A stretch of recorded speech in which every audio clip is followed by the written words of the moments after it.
Hello World History students, welcome back to our final video on the review session for 1200 to 1450. This review session will be focusing on sea trade, so our final little sea trade routes that we're doing. So the first trade route, probably the most important trade route that we want to talk about, is the Indian Ocean trade.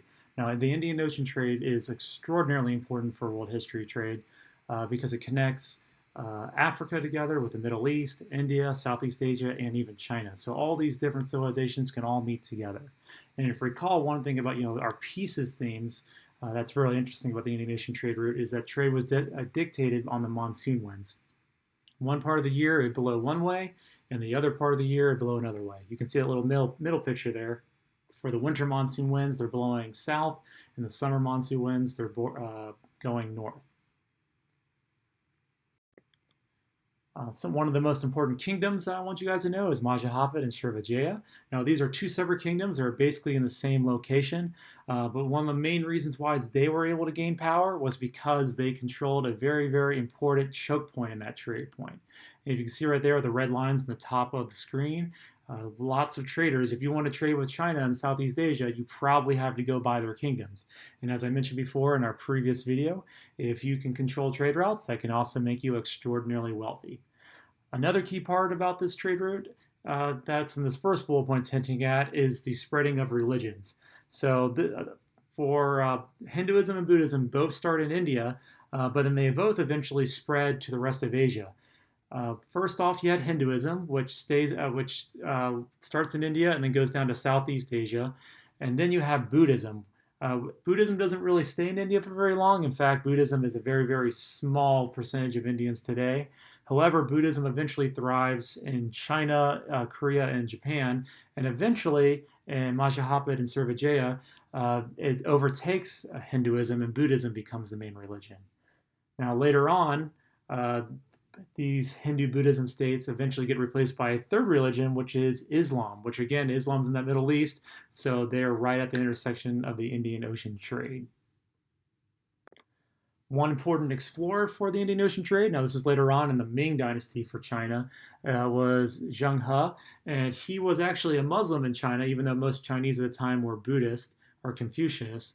But he was entrusted to sail around the Indian Ocean, and if you see this picture right here, they were on junk ships, which if you compare it to European ships at the time, you can see how the junk ships were much bigger than Europe at that time.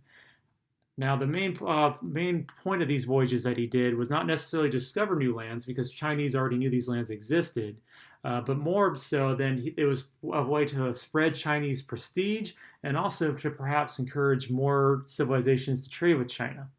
Now, China considered themselves the Middle Kingdom, so they didn't really necessarily want to go out and trade to people, usually speaking, throughout their history.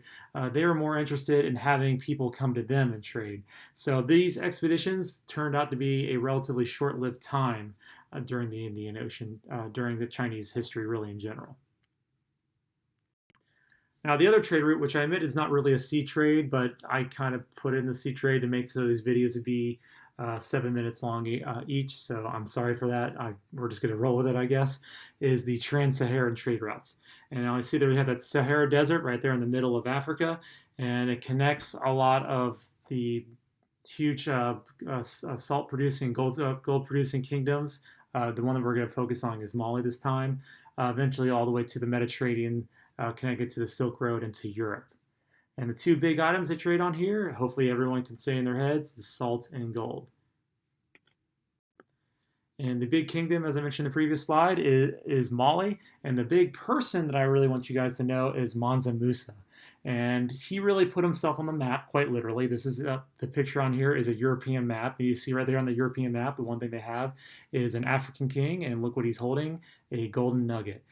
He goes on a pilgrimage to Mecca, and as he's on a pilgrimage to Mecca, remember, he gives out a lot of money to anyone he sees. He literally spreads his wealth around to the point where he caused massive inflation and quite possibly destroyed a lot of local economies as he did it. The other big explorer that I want you guys to know during this time period for the Indian Ocean and the Trans-Saharan trade route is Ibn Battuta.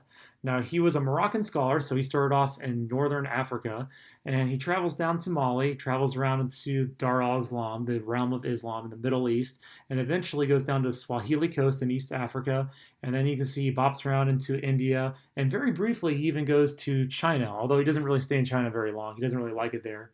So he turns around and comes back and eventually lands back into Morocco. And one of the key points I want to make here about trade is how was Ibn Battuta able to travel around so much? And the answer is most of the areas he visited was controlled by Muslims. Now, different Muslims, they're not exactly all unified as, one religion equals everyone believes the exact same thing. But because they all are basically roughly connected together by these trade routes in Islam, a lot of those cultural things that Battuta is familiar with, he can see in other civilizations. Now, I want to just pause here real quick again. Now, even though, as I was saying before, even though Islam is mostly the same, remember one of the things that Battuta does when he visits these different civilizations? He starts critiquing them because even though they technically they do practice Islam, a lot of times they don't necessarily practice Islam the way he likes it.